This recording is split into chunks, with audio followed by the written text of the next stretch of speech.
तो हेलो दोस्तों, कैसे हैं? आज के हम इस वीडियो में फिर से क्लास 12th के लिए हिंदी चैप्टर नंबर 6 जो पदखंड का है क्लास 12th का, हम वीवीआई ऑब्जेक्टिव क्वेश्चन लेके आए हैं जो आपके एग्जाम के लिए बहुत ही इंपॉर्टेंट होने वाला है। तो चलिए स्टार्ट करते हैं बिना टाइम गवाए। और अब वीडियो अच्छा लगे तो दोस्तों को भी जरूर शेयर कीजिएगा और एक सब्सक्राइब जरूर से कर दीजिएगा। चलिए फर्स्ट क्वेश्चन है हमारा, छप्पे शीर्षक के रचयिता कौन है? छप्पे कौन सी शीर्षक के रचयिता कौन है? तो ये सूरदास है, कबीरदास है, नाभादास है या तुलसीदास है? तो एक का हमारा right answer option number C Nabhadas हो जाएगा। हम जल्दी जल्दी में करेंगे, कोई दिक्कत नहीं है, सिर्फ क्वेश्चन आंसर की हम बात करेंगे। दूसरा है नाभादास की कौन सी रचना है? नाभादास की कौन सी रचना है? कड़वक है, कवित्त है, उषा है या छप्पे है? तो ऑप्शन नंबर क्या डी राइट आंसर हो जाएगा, छप्पे।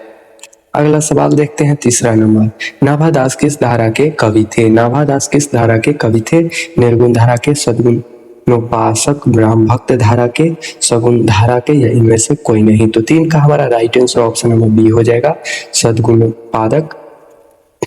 सद्गुणोपासक राम भक्त धारा के, सॉरी ऑप्शन नंबर बी हमारा राइट आंसर ऑप्शन हो जाएगा। चौथा है नाभादास किसके समकालीन थे? कबीरदास के, सूरदास के, तुलसीदास के या इनमें से कोई नहीं? तो चार का हमारा right answer option number C Tulsidas हो जाएगा। अगला पांचवा नंबर सवाल है, नाभादास का जन्म कब हुआ था?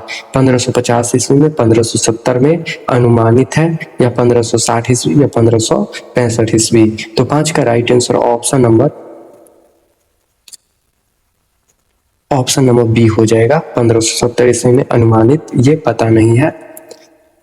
छठा है, किसकी कविता को सुनकर कवि नाभादास सिर झुका लेते हैं? किसकी कविता को सुनकर?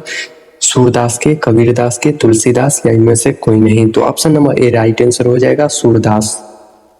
अगला सवाल है हमारा सातवां नंबर, कौन सी रचना नाभादास की है? सूरसागर, भक्तकाल या बिहारी सतसई या बीजक? तो सात का right answer option number B हो जाएगा, भक्तकाल। आठ है, नाभादास का स्थायी निवास स्थान था वृंदावन में, हरिद्वार में, काशी में या इनमें से कोई नहीं? तो आठ का राइट आंसर क्या, वृंदावन में, option number A right answer हो जाएगा। नौवां नंबर सवाल है, संपूर्ण भक्त माल में किस छंद की व्यंजना है? संपूर्ण भक्त माल में किस छंद की व्यंजना है? यहाँ पे भक्त माला होना चाहिए, यहाँ पे भक्त माला में किस छंद का व्यंजन है? चौपाई का, दोहा का या छप्पे का या कविते का? तो 9 का right answer option number C हो जाएगा, छप्पे। 10वां है, छप्पे कितनी पंक्तियों का छंद होता है? 4, 5, 6 या 7? तो 10 का right answer option number C हो जाएगा, 6। 11 नंबर सवाल देखते हैं। 11 कहता क्या है, सुर के कवित्व को सुनकर सभी क्या करते हैं? सिर हिलाते हैं, भाव विभोर होते हैं या दुखी हो जाते हैं या इनमें से कोई नहीं? तो 11 का right answer option number A सिर हिलाते हैं। 12 है, सुर कवितन सुनी कौन कवि में कौन सा अलंकार है? यमन है, रूपक है, उपमा है या अनुप्रास्थ है? तो 12 का right answer option number D अनुप्रास्थ हो जाएगा। 13 है, कबीर किसमें भेद नहीं करते हैं? अमीर गरीब में, अच्छे बुरे में, गोरे काले में या हिंदू मुसलमान में? तो 13 का right answer option number D हो जाएगा, हिंदू मुसलमान में। 14 है, नाभादास में जाति पाति एवं वर्णाश्रम का खंडन किस कवि के छप्पे में किया है? सूरदास, कबीरदास, बिहारी या इनमें से कोई नहीं? तो 14 का right answer option number B हो जाएगा, कबीर। अगला सवाल 15 है, नाभादास का उदय हिंदी साहित्य के किस काल में हुआ था? आधुनिक काल में, आदि काल में, भक्ति काल में या रीति काल में? तो 15 का right answer option number C भक्ति काल में हो जाएगा। 16 है, सबके हित का वचन कौन कहलाता है पाठ के अनुसार? सूर, कबीर, जयसी या विद्यार्थी? तो 16 का राइट आंसर क्या होगा? 16 का हमारा right answer option number B हो जाएगा, कबीर।